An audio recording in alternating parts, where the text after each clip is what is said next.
গল্প প্রেমোত্তাপ। গল্পের একতম অংশ। মানুষ কতটা নির্দয় হলে নিজের স্বামী, এককালীন ভালোবাসার মানুষটার দ্বিতীয় বিয়ের হলুদের অনুষ্ঠান দুচোখ মেলে দেখতে পারে। আপা, তোমার কি বুকে একটুও ব্যথা হচ্ছে না? নিজেকে এমন পৈশাচিক দুঃখ দিয়ে কি মজা পাচ্ছ? চিত্রার চোখে মুখে উদ্বিগ্নতা, অথচ যাকে প্রশ্ন করা হলো তার ভেতর কোনো হেলদোল নেই। সে নিরলস তাকিয়ে আছে তার পাশের বিল্ডিং এর ছাদে। দারুণ সাজসজ্জা আর বিয়ের অনুষ্ঠানে মুখরিত সেই ছাদ। বর বেশে বসে থাকা মানুষটাও ভীষণ হেসেখেলেই যে নিজের বিয়ের এই গুরুত্বপূর্ণ অনুষ্ঠানে অংশগ্রহণ করেছে তা বোঝাই যাচ্ছে। চিত্রার সামনে দাঁড়ানো মানবী নিরুত্তর। চিত্রা অধৈর্য হল, কিছুটা বিরক্ত কণ্ঠেই বলল, চাঁদ আপা, এখন ভর সন্ধ্যা বেলা, চারপাশে কুয়াশার ছড়াছড়ি, এ অবস্থায় কেবল পাতলা একটা শাড়ি জড়িয়ে আছো শরীরে। শরীরটার এত অযত্ন করছো কেন? যার মনি সাথে নেই, তার আর শরীরের যত্ন দিয়ে কি হবে চিতাবাঘ? মৃত মনের মানুষকে ওসব ছুঁতে পারে না। চিত্রা থমকে গেল। ততক্ষণে তার চাঁদনি আপার চোখ বেয়ে এক ফোঁটা মুক্তোর দানার মতন অশ্রু গড়িয়ে পড়ল। চিত্রা বড্ড নাজুক ধরনের মেয়ে। কারো কান্না তার সহ্য হয় না। তার উপর যদি মানুষটা প্রিয় হয় তবে তো হলোই। চাঁদনি আপার কান্না দেখে কেঁদে দিল মেয়েটাও। হাউমাউ করে কেঁদে উঠে বলল, আমি কষ্ট পাচ্ছি, আপা। আমার ভীষণ কষ্ট হচ্ছে। শাহাদাত ভাই কেন তোমারে বুঝল না? ছোট বোনের কান্না দেখে চমকে গেল চাঁদনি। তাড়াতাড়ি বোনকে বুকে জড়িয়ে আহ্লাদি কণ্ঠে বলল, কাঁদছিস কেন পাগলি? প্রেমে পড়লে ওই একটু কষ্ট পেতেই হয়। কষ্ট যদি সহ্য করতেই না পারলাম তবে কেমন ভালোবাসলাম বলতো? চাঁদনি আপার ছোট্ট কথায় চিত্রার মনে তোলপাড় করে ঝড় তুলল। প্রেমে পড়লে কষ্ট পেতেই হবে? প্রেম অনুভূতিটা এত সুন্দর, তবে কষ্ট কেন পেতে হবে? চাঁদনি আপা আরেকটু শক্ত হাতে জড়িয়ে রাখল তার বোনটাকে। দৃষ্টি তার সেই পাশের ছাদটাতেই। লোকটা কি সুন্দর হেসেখেলেই না বিয়েটা করছে। অথচ এদিকে যে একটা মেয়ে জিন্দা লাশ হয়ে যাচ্ছে, সে খবর কি লোকটার আছে? চিত্রাও বোনের বুক থেকে মুখ তুলল, বেশ ফিসফিসিয়ে বলল, আপা, তোমাদের বিয়ের খবর না কেউ জানলো আর না এমন বিচ্ছেদের কথা কেউ জানবে। তুমি একটু স্বার্থপর হতে পারলে না, আপা? জানিয়ে দিতে তোমার আর শাহাদাত ভাইয়ের এত বছরের সম্পর্কের কথা। 8টা বছর তো মুখের কথা না। সে বিদেশ যাবে বলে তোমাকে বিয়েও করে গেল, অথচ বিদেশের হাওয়া গায়ে লাগতেই তুমি এমন অপছন্দের হয়ে গেলে। ভালোবাসা এতটা ফ্যাকাশে হয়ে গেল? বোকা বোকা কথা বলিস না, চিতাবাঘ। 8 বছর ভালোবেসেছে বলেই আমার সাথে তার চিরজীবন থাকতে হবে এমনটা তো কোথাও লিখা নেই, তাই না? ভালোবাসতে যেহেতু পেরেছি তবে দুচোখ মেলে তার সুখও আমি দেখতে পারবো। কাঁদিস না, এক জীবনে সব পেয়ে গেলে তো জীবনের মজা নেই, তাই না বল? কিছুটা থাক অপ্রাপ্তি। অথচ তুমি তো তার জন্য জীবনের 28টা বসন্ত অপেক্ষা করলে, সেটা? অপেক্ষা সবসময় মিষ্টিই কেন হতে হবে, চিতাবাঘ? কখনো কখনো অপেক্ষা তিতে হোক, পানসে হোক, রংহীন হোক, কিছু প্রেম উত্তাপ থাক। চিত্রা মহা বিরক্ত হল, কষ্টে তার বুকটা ফেটে যাচ্ছে আপার জন্য, অথচ আপা নিজেই নিজের প্রতি কত নির্দয়। চিত্রার আর সাহস হলো না এই বিচ্ছেদের গল্প দেখার। সে দ্রুত ছাদ পেরিয়ে চলে গেল নিজেদের ফ্ল্যাটে। ছাদে দাঁড়িয়ে থাকা চাঁদনি তা দেখে হাসল। 18 বছরের বোকা মেয়েটা কেমন আবেগে কেঁদে কেটে ভাসাচ্ছে বোনের কথা ভেবে। এই মেয়েটার জীবনে কখনো এমন দিন না আসুক, মেয়েটা যে সহ্য করতে পারবে না। চাঁদনি চোখ বন্ধ করল, তার কাঁধ গলিয়ে পড়ে থাকা নীল রঙের জামদানি শাড়ির আঁচলটা তখন বাধাহীন উড়ছে। শীতের কনকনে ঠান্ডা বাতাসে চাঁদনি কেঁপে কেঁপে উঠল। চোখে ভেসে উঠল কত সুখের স্মৃতি। যেই মানুষটাকে 20 বছর বয়সে খুব যত্নে বুকে এঁকেছিল তাকে যে সে চাইলেও মুছতে পারবে না।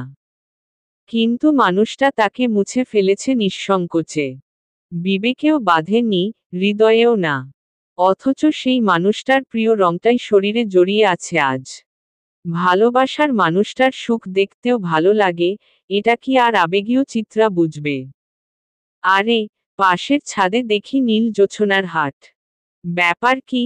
রাত বিরাতে চাঁদের এমন সৌন্দর্যতার কারণ কি? চাঁদনি নিজের ব্যক্তিগত সময়টায় অন্য কারো হস্তক্ষেপে ভ্রু কুঁচকালো, ঘাড় ঘুরিয়ে তার পেছনের দিকে তাকাতেই গোলাপের ন্যায় সুদর্শন এক ছেলেকে চোখে পড়ল। ছেলেটাকে দেখেই সে অবাক হল, কিছুটা বিস্ময় নিয়ে বলল, মৃন্ময়, তুমি এভাবে কথা বললে? হ্যাঁ। চাঁদনির প্রশ্নের বিপরীতে মৃন্ময় নামের ছেলেটা ভীষণ আদুরে এক চিলতে হাসি দিল। কোকড়া কোকড়া চুলগুলো ঝাঁকাতে ঝাঁকাতে বলল, আমি না, আমার অসভ্য মুখটা বলেছে। সিনিয়র আপু দেখলেই এই বেয়াদবটা আমার কথা শুনে না, ঠুসঠাস বেফাস বলে ফেলে, ইন্দুবালা। চাঁদনি বেশ বিরক্ত হলো মৃন্ময়ের কথায়, কিছুটা ধমকেই বলল, তোমাকে না বলেছি এসব অদ্ভুত নামে ডাকবে না আমাকে। তোমার থেকে ঠিক 4 বছরের বড় আমি। আমাকে যেখানে তোমার আপু ডাকা উচিত, সম্মান করা উচিত, সেখানে তুমি এসব নামে ডাকছ। এত বেয়াদব কেন তুমি? সব আমার অসভ্য মুখের দোষ ইন্দুবালা। আর ইন্দুবালা নামটা কই অদ্ভুত? ইন্দুবালার ভাতের হোটেল নামের একটা উপন্যাস আছে তো জানেন না? কবি লিখেছে ইন্দুবালার ভাতের হোটেল, আর আমি লিখব ইন্দুবালার রাগের হোটেল। সুন্দর হবে না? দিন দিন বেয়াদব হচ্ছ। যাও, তোমার ভাইয়ের ওখানে গায়ের হলুদ হচ্ছে আর তুমি এখানে কি করছো? যাও ওখানে। আপনার পরিবার এখানে অনুষ্ঠানে এসেছে আর আপনি ওখানে ছাদে এমন সেজেগুজে দাঁড়িয়ে আছেন কেন? ওহো, সাজতেন বেশি সময় নিয়েছিলেন নাকি? সে জন্য তারা আনেনি? আহা, আসুন, এখান থেকে একটা লাফ দিয়ে আমার কোলে, ও সরি, আমাদের ছাদে চলে আসুন। চাঁদনি মৃন্ময়ের দিকে তাকালো। এমনেতে তার মন খারাপ, তার উপর মেজাজ বিগড়ে দিতে এই ছেলে চলে এসেছে। বিরক্তিতে তেতো হয়ে উঠল তার ভেতর। সে মুখ দিয়ে অসহ্য রকমের একটা শব্দ করে হনহনিয়ে নেমে গেল ছাদ থেকে। তা দেখে খিলখিল করে হাসল মৃন্ময়। সিনিয়রদের সাথে হেয়ালি করতে এত মজা এই ইন্দুবালাকে না দেখলে সে জানতই না। কঠিন, রাগী রাগী মেয়েটা কেমন একটুতেই ফুঁসে ওঠে। মৃন্ময়ের বড্ড ভালো লাগে। এসব ভাবনার মাঝেই পেছনে থেকে মৃন্ময়ের ডাক আসতেই সে ছুটে সেখানে চলে গেল। তার বেশ কাজ আছে, আজ তার বড় ভাইয়ের গায়ের হলুদ। সব দায়িত্ব তো তার উপরই। পড়ার টেবিলে গম্ভীর মুখে বসে আছে বাহার ভাই। তার সামনে চিত্রা বারংবার একটা অঙ্ক ভুল করছে আর বাহার ভাই চুপচাপ সেটা দেখে চলছে। এক পর্যায়ে চিত্রা অধৈর্য হয়ে লিখা থামিয়ে দিল। ঠোঁট ফুলিয়ে চোখ গোলগোল করে তাকালো বাহার ভাইয়ের দিকে, আহ্লাদি স্বরে বলল, বাহার ভাই, হচ্ছে না তো। এটা কি মাস? নিজের কথার বিপরীতে বাহারের অদ্ভুত প্রশ্ন শুনে কপাল কুঁচকালো চিত্রা। আনমনেই বলল, এটা কি মাস? বাহারের কণ্ঠে আগের মতনই গম্ভীরতা। চিত্রা ঝটপট উত্তর দিল, ডিসেম্বর। জানেন না এটা? জানবেন কিভাবে? সারাদিন চোখে মুখে রাগ লেপ্টে রাখলে আর কিছু কি পড়বে চোখে? পড়বে না। ডিসেম্বরের কত তারিখ? চিত্রা এবার নড়েচড়ে বসল। বাহার ভাই অহেতুক কথার লোক না, যেহেতু সে জিজ্ঞেস করছে তার মানে কোনো জরুরি কিছু। কিন্তু কি? আজকে কি কোনো বিশেষ দিন? কই চিত্রার তো মনে পড়ছে না। তার তো পড়া বাদে পৃথিবীর সব কথাই মনে থাকে, তাহলে আজকের দিনটার গুরুত্বটার কথা তার মনে পড়ছে না কেন? চিত্রা মুহূর্তেই দাঁড়িয়ে গেল, ছোট স্বরে বলল, আজ ডিসেম্বরের 17 তারিখ, বৃহস্পতিবার। রাত 7:30 বাজছে। কিন্তু কেন জিজ্ঞেস করছেন? প্রশ্নটা করেছে ঠিক, কিন্তু উত্তর শোনার অপেক্ষা করল না সে। বরং খুব দ্রুতই টেবিলের সাথে লাগোয়া ক্যালেন্ডারের কাছে ছুটে গেল। তারিখটা বারবার ঘুরিয়ে দেখল, কই, সে তো এখানে লাল কালি দিয়ে দাগ দেয়নি। বিশেষ কোনো দিন হলে তো দাগ দিয়ে রাখতই। তাহলে বাহার ভাই এত করে জিজ্ঞেস করছে কেন? চিত্রা আবার ব্যস্ত পায়ে ছুটে এসে চেয়ারে বসল। আগ্রহী কণ্ঠে বলল, 17 তারিখই তো। আজ তো কোনো বিশেষ দিন না, বাহার ভাই। তবে জিজ্ঞেস করলেন যে? চিত্রার প্রশ্নটা করতে দেরি অথচ তার ফর্সা হাতটাতে কাঠের স্কিলের বাড়ি পড়তে দেরি হলো না। তাও একটা না, পর পর দুটো প্রহার করল। চিত্রা হতভম্ব, বিস্মিত চোখে কেবল তাকিয়ে রইল। তার মস্তিষ্কে তখনও ব্যাপারটা বোধগম্য হল না। বাহার ভাই তাকে মারল কেন? কিন্তু কষ্ট করে চিত্রাকে মারের রহস্য বের করতে হলো না তার আগেই বাহার বেশ উচ্চকণ্ঠেই বলে উঠল। তোমাকে তারিখ জিজ্ঞেস করেছি আর তুমি চলে গেছো বিশেষ দিন খুঁজতে অথচ আর ৩-৪ মাস পর যে তোমার বোর্ড পরীক্ষা তা তোমার মাথাতেই নেই। কি অদ্ভুত! ফেইল তো করবেই সাথে আমার মান ইজ্জত ডুবাবে। খাতায় বড় বড় ডিম নিয়ে আসবে। তারপর সবাই আমাকে বলবে ওই যে দেখ, খাতায় ডিম পাওয়া চিত্রার টিচার যাচ্ছে। তাই না? এটাই চাচ্ছ তুমি? এলাকায় আমার নাম খারাপ করতে তাই না? চিত্রার চোখে তখন অভিমানী অশ্রু হানা দিল। সে আর কিছু না বলেই চোখ মুখ ফুলিয়ে বইয়ের দিকে দৃষ্টি দিল। বাহার ভাইটা সবসময় বেশি বেশি করে। আজকে বাড়ির সবাই শাহাদাত ভাইয়ের গায়ের হলুদের অনুষ্ঠানে গিয়েছে, কই সে তো গেল না। একমাত্র বাহার ভাই রাগ করবে ভেবেই তো যায়নি। তাছাড়া অবশ্য চাঁদনি আপার কথা ভেবেও সে যায়নি। কিন্তু সে যাই হোক, প্রথম কারণ তো বাহার ভাই। কিন্তু লোকটা তা বুঝলে তো? ঠিক ৫ মিনিট খুব নীরবে অতিবাহিত হলো। দুষ্ট চিত্রা দুষ্টুমি করল না। ভাব এমন যে, খুব বেশি মনোযোগ দিয়ে ফেলেছে পড়ার টেবিলে। বাহারও চুপ করে চিত্রার মতিগতি বুঝার চেষ্টা করছে। মেয়েটা বোধহয় বেশি ব্যথা পেয়েছে না হয়তো এমন চুপ করে থাকার পাত্রী সে না। তার মাঝেই বাহির থেকে তুমুল শব্দের গান ভেসে এলো।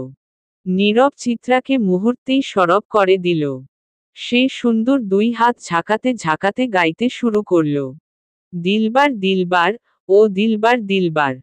বাহার হতাশার শ্বাস ফেলল। কপাল চাপড়ে বলে উঠল, একটা কথা আছে না, ময়লা যায় না ধুইলে, স্বভাব যায় না মরলে। ঠিক সেই মুহূর্তে পাশের রুম থেকে বেশ শব্দ করেই কিছু পড়ার শব্দ হলো। চিত্রা আচমকাই থমকে গেল। মাথায় খেলে গেল চাঁদনি আপার কথা। কোনো অঘটন হলো না তো? গম্ভীর রাত। চাঁদের রূপালি ছোঁয়া বাতায়নের কোল ঘেঁষে লুটোপুটি খাচ্ছে মেঝেতে। রুমটা আধারে নিমজ্জিত। একবারে আধারও বলা যায় না, কিছুটা আলো জানালার ঝাপসা কাচ বেয়ে লুকিয়ে এসে রুমটার খানিকটা আধার হালকা করার প্রচেষ্টা চালিয়েছে। জানালার ঠিক পাশেই দাঁড়িয়ে আছে পুরুষ অবয়ব। কণ্ঠ ছেড়ে তার গান ভেসে এলো। কেউ রাখে মন, কেউ ভাঙে মন। মিলে না হিসাব। আরে কেউ ভাঙে মন, কেউ রাখে মন। মিলে না হিসাব। কারো মনেরই অভাব। কারো মন ভাঙার স্বভাব। পুরুষ অবয়বটার কিঞ্চিত দূরে হাঁটু মুড়ে বসে আছে একটা নারী দেহ। পিঠ গলিয়ে যাওয়া তার শাড়ির আঁচল গড়াগড়ি খাচ্ছে মেঝেতে।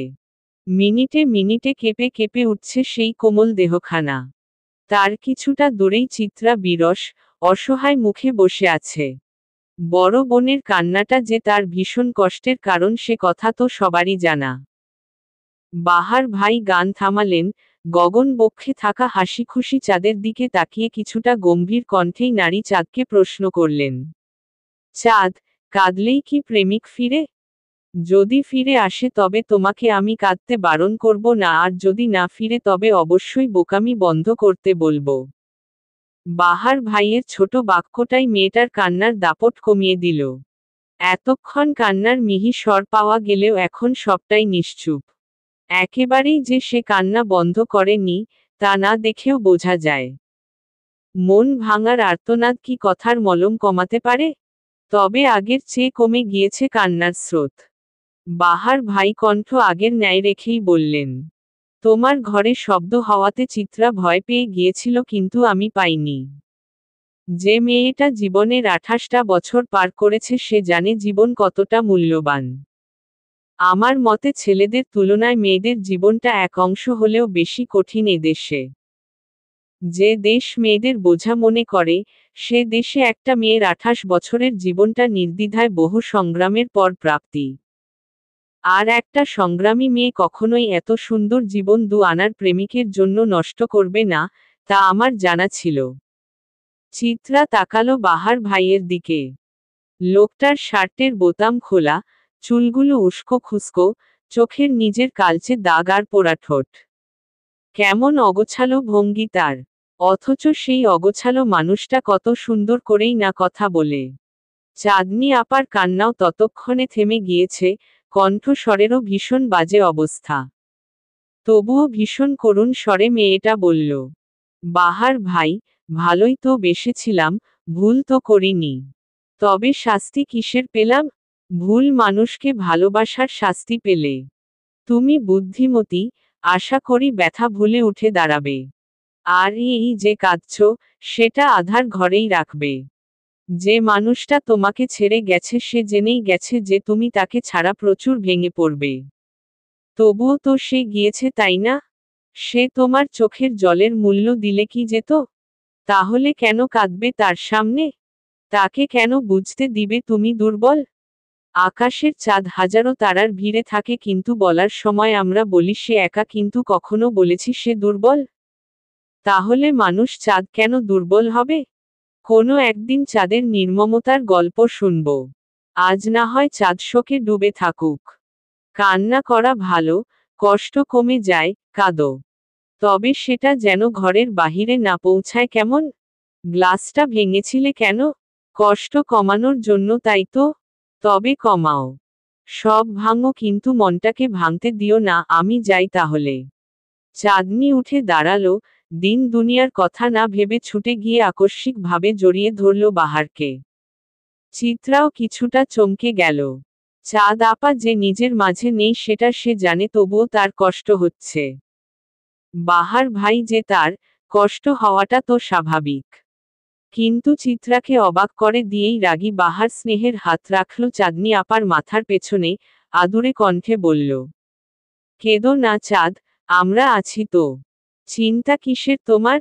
মনে রেখো তোমার সাথে আর কেউ থাক বা না থাক, তোমার এই বাহার ভাই আছে। চিত্রা ফ্যালফ্যাল করে তাকিয়ে রইল বাহার ভাইয়ের দিকে। লোকটাকে যত দেখে ততই মুগ্ধ হয় সে। এই মুগ্ধতার শেষ কোথায়? বেশ বেলা করে ঘুম ভাঙল চিত্রার।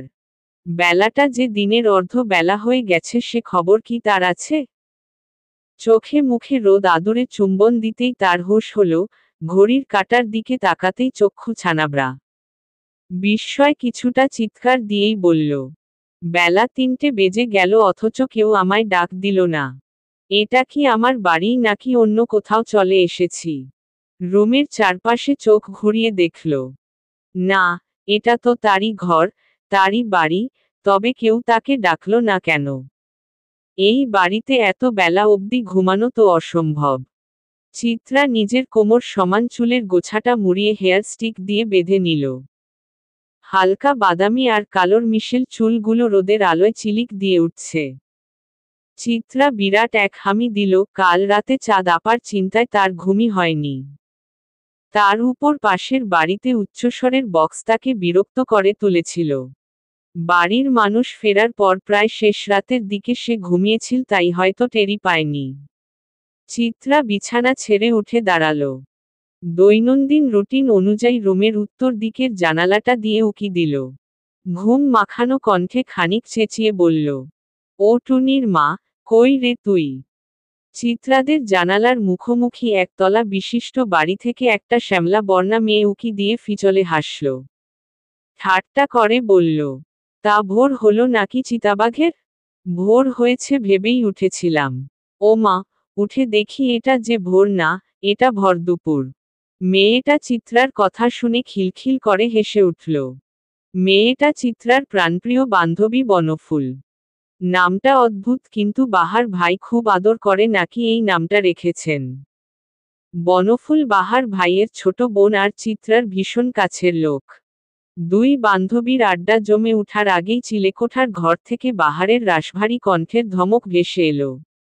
এই, তোরা চিৎকার করে পাড়া মাথায় তুলেছিস কেন? তোদের জন্য কি শান্তিতে থাকতে পারবো না? বনফুল, যা ঘরে, গিয়ে তাড়াতাড়ি গোসল কর। বেলা 3টা বাজে আর তুই গোসল ছাড়া ঘুরে বেড়াচ্ছিস। আর চিত্রা, তুমি তো সব কিছুর ঊর্ধ্বে। একটা এইচএসসি ক্যান্ডিডেট কিভাবে 3টে বাজে ঘুম থেকে উঠে আমি ভেবেই অবাক হচ্ছি।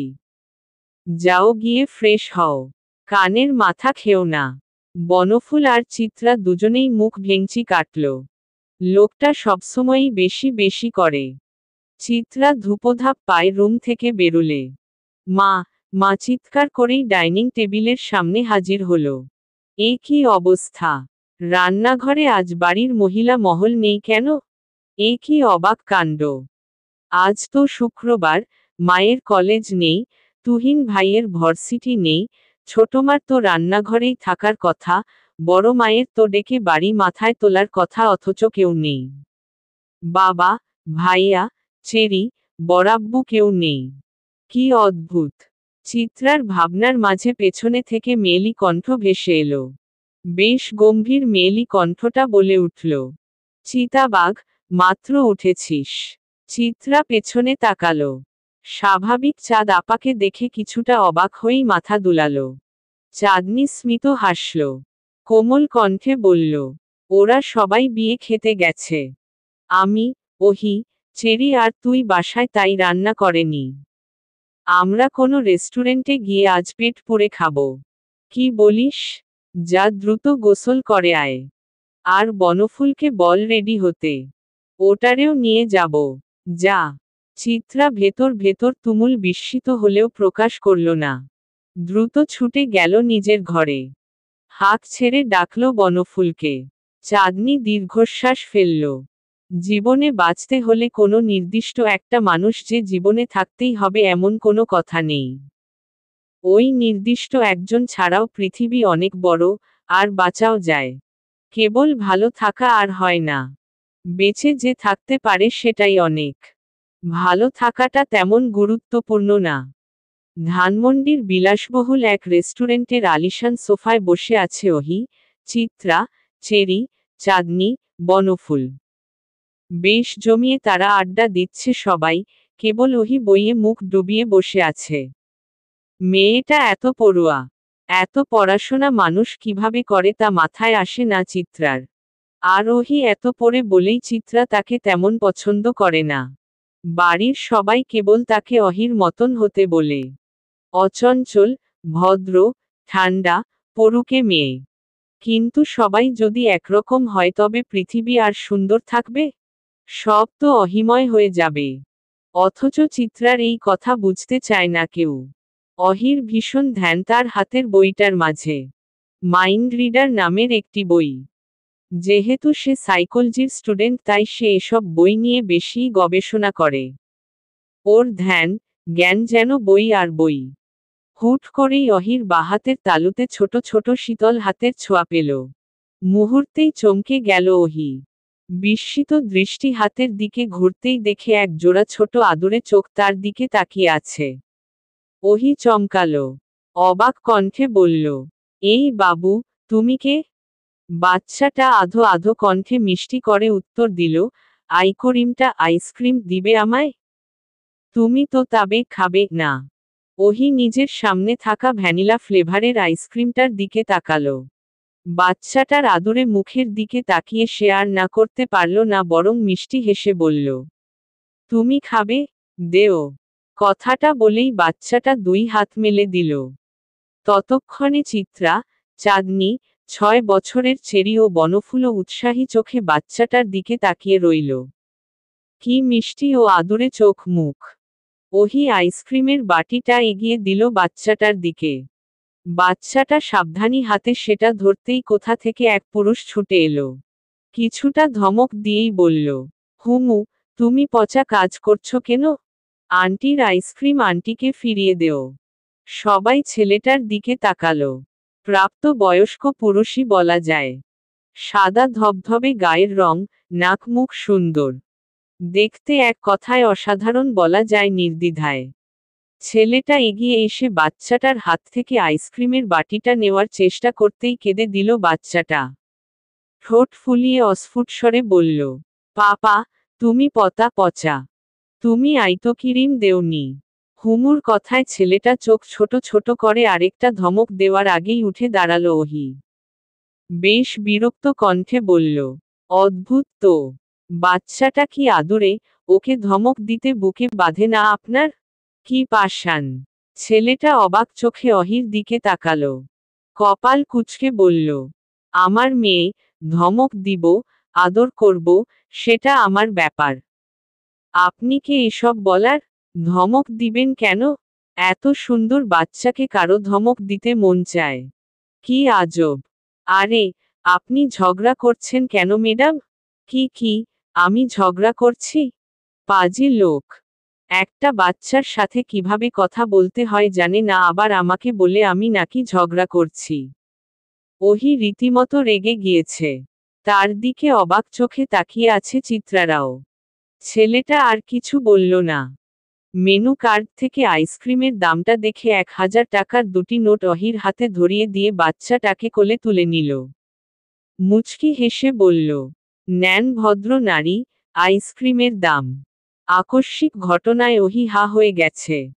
ছেলেটা তাকে অপমান করল, টাকার গরম দেখালো, রাগে তার চোখে মুখ লাল হয়ে গেল, শরীর কাঁপা শুরু করল, দাঁত কিরমির করে বলল, তোমরা কিছু বলবে না? আপা, চিত্রা কিছু বললে না তোমরা ছেলেটাকে? এত বেআদব ছেলে! চিত্রা হা করে থাকা মুখটা বন্ধ করল।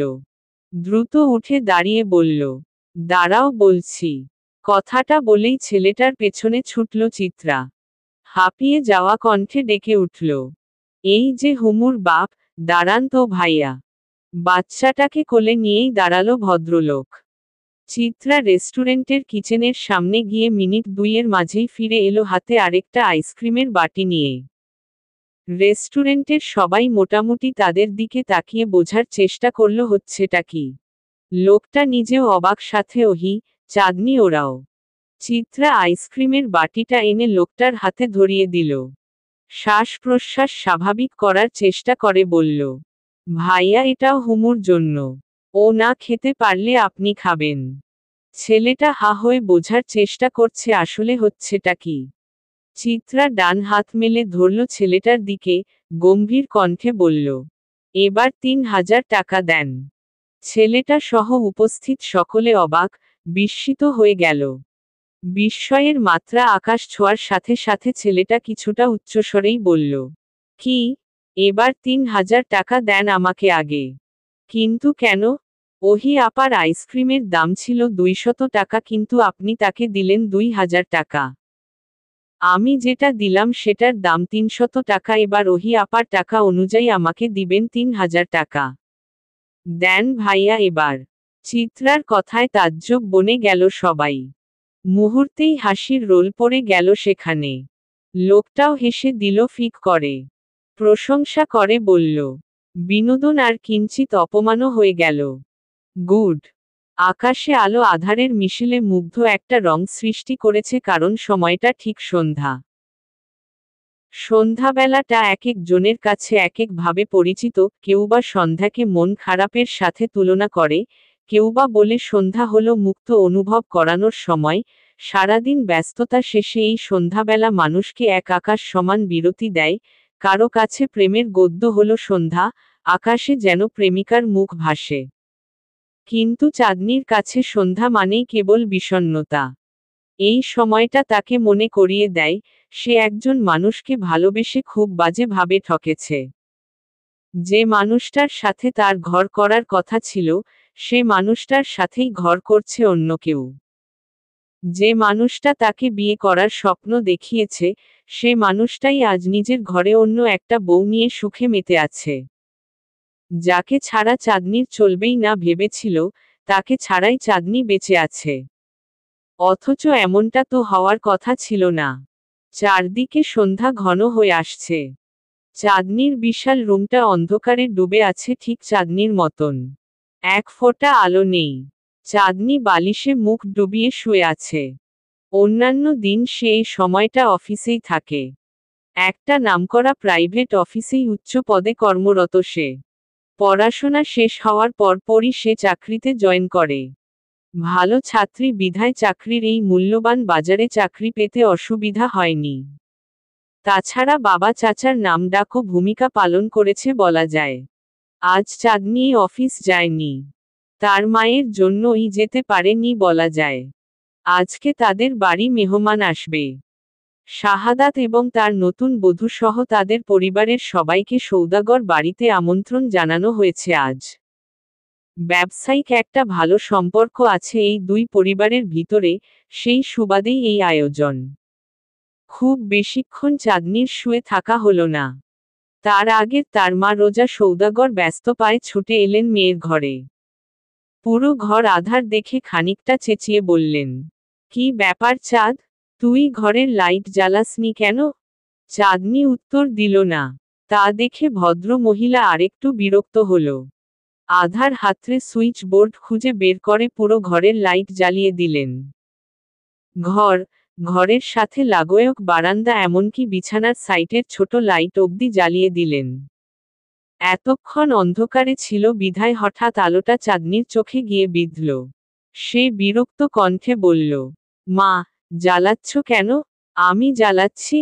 হ্যাঁ, আমি জ্বালাচ্ছি। তোরা আমার রত মাংস চিবিয়ে খাচ্ছিস না? তোদের সংসারে পড়ে আমার জীবনটা শেষ। উফ মা, বিরক্ত করো না।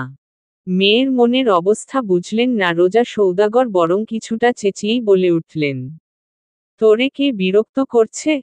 বিয়ের বয়সী একটা মেয়ে এখনো বাপের ঘাড়ে বসে আছে, কেউ কিছু বলে না তাই মাথা কিনে নিয়েছিস? আমি বলি তাই আমাকে সহ্য হয় না, তাই না?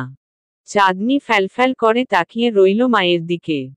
গত কয়েকটা দিন যাবৎ হাসি খুশি মেয়েটা নেতিয়ে গিয়েছে, চোখের নিচে পড়েছে কালো প্রলেপ। হাঁটুর বয়সী মেয়েটা বুঝতে পারছে তার আপা ভালো নেই, অথচ তার মা কি সুন্দর আরো ভেঙে দিল। বাবা মা গুলো মাঝে মাঝে এতটা অবুঝ হয় কেন? তারা একটু সন্তানকে সঠিক সময় বুঝলে খুব কি ক্ষতি হয়ে যেত? চাঁদনি খুব শক্তপোক্ত মেয়ে, কিন্তু তার মায়ের আচরণ তাকে ভেতর থেকে ভেঙে দিয়েছে। মুহূর্তেই তার শুকনো চৌচির হয়ে থাক চোখগুলো অশ্রুতে টলমল করে উঠল। অথচ রোজা সৌদাগর নিজের মতন কথা শুনিয়ে যাচ্ছেন আর পড়ার টেবিলটা গোছাচ্ছেন। মায়ের এত হইচই, চিৎকার চেঁচামেচির মাঝেই চাঁদনি কোমল, অসহায় কণ্ঠে বলল, আমি কি তোমাদের বোঝা হয়ে গেছি, আম্মু? আমাকে কি আর বয়ে বেড়ানো যাচ্ছে না? রোজা সৌদাগর থেমে গেলেন। আর চোখে তাকালেন মেয়ের দিকে। মায়ের কঠিন মন বোধ হয় কিছুটা নরম হল। সে আর চেঁচামেচি করলেন না, তবে ধীর কণ্ঠে বললেন, আমাদের তুইই একটা সন্তান। আমাদের কি ইচ্ছে করে না তোকে বিয়ে দিব, তোর সংসার দেখব, তোর সুখ দেখব? বিয়ে করলেই সবাই সুখী হয় আম্মু? কই, ছোটমা তো বিয়ে করলো চাচ্চুকে, তাকে তো সুখী হতে দেখলাম না। চাঁদ, মুখ সামলে কথা বল। বেআদব হয়ে যাচ্ছিস দিন দিন। চাঁদনি হাসল কিন্তু উত্তর দিল না। রোজা সৌদাগর বাহিরে যেতে যেতে তাড়া দিয়ে বললেন, এসব জামাকাপড় বদলে শাড়ি পর। মেহমান আসবে, সেখানে একটা মানানসই পোশাক দরকার। তোর বয়সী ছেলে বিয়ে করে বউ নিয়ে এসেছে। আর তুই ঘরে পড়ে পড়ে কেবল বেয়াদবি করে যা। আর কি করবি? কথা শেষ করেই রোজা সৌদাগর আবার চঞ্চল পায়ে চলে গেলেন। চাঁদনি তার মায়ের যাওয়ার পানে নিঃশব্দে তাকিয়ে রইল। মুখে ফুটে আছে চরম তাচ্ছিল্যের হাসি। ভিতর থেকে অন্তরাত্মা হয়তো চিৎকার দিয়ে বলছে, আমায় একটু বুঝলে না কেন, আম্মু? আমায় একটু বাঁচতে দিচ্ছ না কেন? আমার যে বাঁচতে ইচ্ছে করছে, আমায় সাহায্য করো তোমরা। আর ভেঙে দিও না। কিন্তু মেয়ের আর্তনাদ মা অবধি পৌঁছালো না। হয়তো কুড়িতে বুড়ি প্রবাদ বাক্য বিশ্বাস করা সমাজ কুড়ির পর আর মেয়েদের মন বলতে কিছু থাকে তা ভুলে যায়। মেয়ে তখন অযত্নের এক শোপিস হয়ে ঘরের কোনায় পড়ে থাকে। যে শোপিসের কোনো দরকার নেই, অথচ বাবা মা দয়া করে পালেন। চিত্রা আর বনফুল চিত্রার রুমে বসে আছে। বাহিরে তখন অতিথি গমগম করছে। চিত্রা তার প্রিয় বান্ধবী ছাড়া বাড়ির একটা অনুষ্ঠানেও থাকে না। বনফুলকে তার চাই।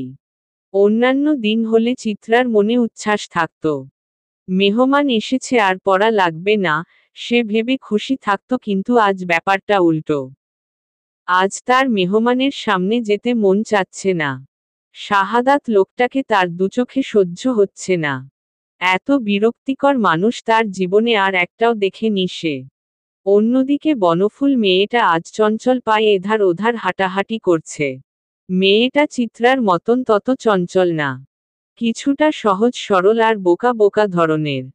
শরীরের রংটা একটু চাপা, রোগাসোগা শরীর, কোকড়া চুল, কিছুটা ভাইয়ের মতনই। কিন্তু বাহার ভাই আর বনফুলের চেহারায় কোনো মিল নেই, এমনকি বাহার ভাইয়ের সাথে তার মায়ের চেহারারও মিল নেই, না আচরণের মিল আছে, একদম বিপরীত ধর্মী সে। সে রাগী, গম্ভীর, অথচ বনফুল কখনো রাগ করে না, অভিমান করে না। চিত্রাই যেন তার সর্বেসর্বা। কিন্তু আজ মেয়েটা একটু উত্তেজিত, কিছু একটা কারণে প্রচণ্ড উতলা হয়ে আছে। চিত্রা হয়তো জানে সে কারণ, তাই তো মিটমিটিয়ে হাসছে। বনফুল বোকা বোকা চোখে তাকালো চিত্রার দিকে, কপাল কুঁচকে বলল, কিরে চিতাবাঘ, হাসছিন কেন? চিত্রা গলা পরিষ্কার করার মতন শব্দ করল, কিছুটা গম্ভীর গম্ভীর ভাব ধরে বলল, বনফুল, একটা কাজ করে দিবি আমার? কি কাজ বল, আমি এখনই করে দিব। ঘর ঝাড়ু দিব? বনফুলের কথায় চিত্রা নিজেই নিজের কপালে চাপড় মারল। দাঁত কিরমির করে বলল, ধরে থাবড়া দিব তোরে। ঘরের কাজ করতে আসিস নাকি এখানে? তোর কাজ হলো তুহিন ভাইয়ের ঘরে যাওয়া। তুহিন নামটা শুনতাই বনফুলের কোমল চিত্ত চঞ্চল হয়ে গেল। হৃৎপিণ্ড আকস্মিক তার কম্পন বাড়িয়ে দিল। মেয়েটার কাঁপা কাঁপিও শুরু হলো। আমতা আমতা করে বলল, কেন কেন? ভাইয়া মাত্র অফিস থেকে এসেছে হয়তো, গিয়ে বলবি আমার ঘরে আসতে। আমরা সবাই মিলে আড্ডা দিব। যা। বনফুল ভীতু ভীতু কণ্ঠে বলল, তুই তুই যা চিতাবাঘ। আমি যাব না। কি? তুই এই আমাকে ভালোবাসিস? এত ছোট একটা কাজও করে দিতে পারবি না? বোকা মেয়েটা চিত্রার কৌশল বুঝল না। বান্ধবী কষ্ট পেয়েছে ভেবে সে তৎক্ষণাৎ বলল, রাগ করিস না চিতাবাঘ, আমি যাচ্ছি এক্ষুনি। তবুও তুই রাগিস না। হু, যা।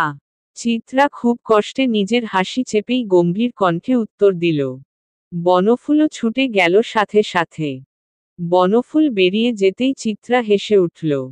মেয়েটা যে কেন এত ভয় পায় তার ভাইকে সে বুঝে ওঠে না। আবার এই ভাইয়ের জন্যই রাত 7টা বাজে জানালার সামনে এসে দাঁড়িয়ে থাকে।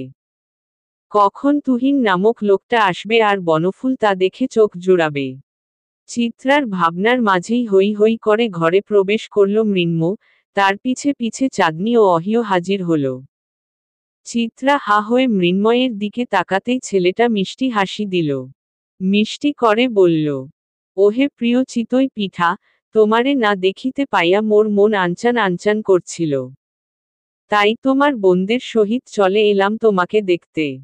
চিত্রাও মৃন্ময়ের মতন ভঙ্গিমা করে বলল, ওহে আমার মৃগী রোগী ওরফে মৃন্ময় ভাইয়া, তোমায় দেখিয়া মোর হৃদয় ছলাৎ করিয়া উঠিল।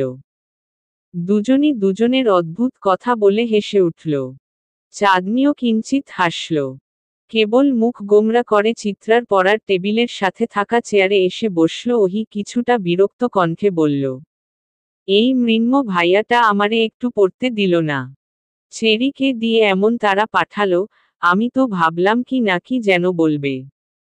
বিদ্যাসাগরের জুতা, ওহি বেগম, এত পরে আপনি কি বিদ্যাড্রেন হতে চান? মৃন্ময়ের কথায় হেসে দিল চিত্রা ও চাঁদনি। ওহি মুখ ফুলিয়ে ফেলল তা দেখে। চিত্রা এবার চাঁদনি আপার দিকে তাকালো, মানুষটা কি সুন্দর সাদা শাড়ি পরেছে। কোনো প্রসাধনী ব্যবহার করা ছাড়াও মেয়েটা কি সুন্দর চাঁদের ন্যায় জ্বলজ্বল করছে। অথচ এমন একটা মেয়েকেই ফিরিয়ে দিয়েছে কোনো পুরুষ। কি বোকা সে। তন্মধ্যেই তাদের ঘরে উপস্থিত হলো শাহাদাত এবং তার নতুন বউ। রোজা সৌদাগরী নিয়ে এসেছেন তাদের। এসেই ধমকে সবার উদ্দেশ্যে বললেন, ওরা ওখানে একা বসে আছে আর তোরা আড্ডা দিচ্ছিস। ওদের ডাকবি না। অতঃপর শাহাদাতের দিকে তাকিয়ে গদগ্ধ কণ্ঠে বলল, বাবা, আম্মু তোমরা বসো এখানে। ওদের সাথে আড্ডা দেও। আমি শরবত পাঠাচ্ছি। মহিলা আবার ব্যস্ত পায়ে চলে গেল সেখান থেকে। চাঁদনি ছোট একটা হতাশার শ্বাস ফেলল।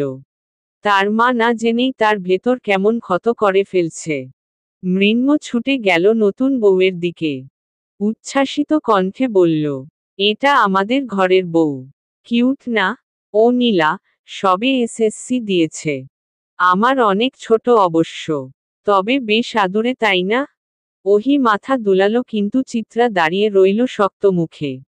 চাঁদনি খাটে বসেছিল, মিষ্টি হেসে মৃন্ময়ের উত্তরে বলল, হ্যাঁ, ভীষণ সুন্দর। না হয় আমিও তো বলি, তোমার ভাই এমন পাগল হলো কেন? বিদেশ থেকে এসে 1 সপ্তাহেই বিয়ে করে নিল। অল্প বয়সী পুতুল বউ। চাঁদনির কথায় শাহাদাত মাথা নিচু করে রাখলেও নীলা মেয়েটা সুন্দর এক হাসি উপহার দিল। মৃন্ময় মাথা চুলকাতে চুলকাতে বলল, ভাইয়ার ছোট বউ ভাল্লাগে, আর আমার সিনিয়র বউ। কেমন একটা অ্যাডভেঞ্চার ভাব থাকে। তোমার কপালে বউ জুটলে তো।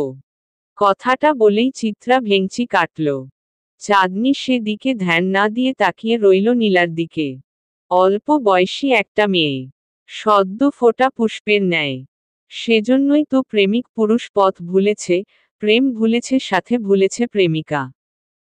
চাঁদনির সাথে শাহাদাতের যখন প্রেম শুরু হয় তখন চাঁদনিও সদ্য যুবতী। নীলার চেয়েও বোধ হয় সুন্দর তার রূপ। শাহাদাতের সাথে এক ক্লাসে পড়ত। শাহাদাত মুগ্ধ চোখে তাকিয়ে থাকত। এরপর সেই মুগ্ধ চোখে তাকিয়ে থাকা ছেলেটার প্রেমে যে সে পড়ল, দুনিয়ার আর কোনো ছেলেকে আর ভালোই লাগলো না। অথচ সেই রূপ আজ কিছুটা চাপা পড়েছে, তাই প্রেমিকের প্রেমও হাওয়ায় মিলিয়ে গেছে। কিন্তু বয়সের এই সরল নামটা যেই প্রেমিকের জন্য পার করল, সেই প্রেমিকই আজ বয়সের দোহাই দিয়ে ছেড়ে গেছে। আহা প্রেমিক, আহা জীবন। চাঁদনির ভাবনা ভাঙল মৃন্ময় আর চিত্রার তুমুল ঝগড়ায়। এটা নতুন কিছু না। ছেলেটা সবার সাথেই এমন লেগে থাকে। চাঁদনি বসা থেকে উঠে এসে নীলার হাত ধরল, মিষ্টি হেসে বলল, এসে নীলা, বসবে এসো। এ মা, না না আপু, আপনি বসুন। এটা আপনার স্থান তো। সব জায়গা কি সবসময় সবার থাকে? কখনো কখনো কিছু জায়গা ছেড়ে দিতে হয় নতুনদের জন্য। নীলার কথার বিপরীতে বাহার তার গম্ভীর কণ্ঠে কথাটা বলতে বলতেই ঘরে প্রবেশ করল। সৌদাগর বাড়ির সবচেয়ে দক্ষিণ দিকের রুমটায় নীল রঙের নিভু নিভু একটা বাতি জ্বলছে। লো ভলিউমে রবীন্দ্রসঙ্গীত আমারও পোড়ানে যাহা চায় বাজছে। ফ্যানের নিঃশব্দ বাতাসে উড়ছে ঘরের পর্দাগুলো। বাথরুম থেকে ভেসে আসছে পানির শব্দ। আর ঘরে মূর্তির ন্যায় দাঁড়িয়ে আছে বনফুল। এটা বাড়ির বড় ছেলে তুহিনের রুম। সবচেয়ে ভদ্র ছেলে সে। অথচ তাকে দেখলেই বুক কাঁপে বনফুলের। কেন কাঁপে সে জানে না। হৃৎপিণ্ডটা তার কম্পন বাড়িয়ে দেয়। মনে হয় এই বুঝি শ্বাস বন্ধ হয়ে এলো। এ কেমন মরণ মরণ অসুখ। তবে বনফুল এই মরণ মরণ অসুখটা ভালোবাসে। লোকটা যে তার ভীষণ প্রিয়। বনফুলের ভাবনার মাঝে বাথরুম থেকে বেরিয়ে এলো তুহিন। ভিজে শরীরে সাদা একটা পাঞ্জাবি পরা। লাল হয়ে আছে নাকটা। মাথা থেকে শিশির বিন্দুর ন্যায় জলের ফোঁটা পড়ছে। বনফুলকে নিজের ঘরে দেখে হাসল তুহিন। মিষ্টি কণ্ঠে শুধালো, আরে বনফুল যে, তাই ঘরে যে, কোনো দরকার? মেয়েটা মাথা তুলে তাকালো না। মেঝেতে দৃষ্টি রেখেই বলল, তোমাকে চিতাবাঘ ডাকছে। সবাই একসাথে আড্ডা দিবে। ও তাই নাকি? আচ্ছা যাচ্ছি। তা তোমার পড়াশোনা কেমন চলছে? ভালো ভাইয়া। বনফুলের কথায় হাসল তুহিন। ঠাট্টা করে বলল, হ্যাঁ আমি তো ভালো জানি, পড়াশোনাটা কেমন চলছে। বনফুল অস্বস্তিতে আরেকটু মাথা নত করল। তা দেখে তুহিন হো হো করে হেসে উঠল। লোকটা হাসলে কত সুন্দর লাগে। কিন্তু এই মুগ্ধতা বেশিক্ষণ টিকল না। চিত্রার রুম থেকে কেমন ধমক ভেসে এলো। বনফুল আর তুহিন দুজন দুজনের দিকে তাকিয়ে দ্রুত ছুটে গেল চিত্রার রুমের দিকে। চিত্রার রুমের দরজায় গিয়ে তুহিনের চক্ষু চড়ক গাছ। চিত্রা গালে হাত দিয়ে দাঁড়িয়ে আছে। আর তার সামনে দেয়াল হিসেবে বাহার দাঁড়িয়ে আছে। চলবে।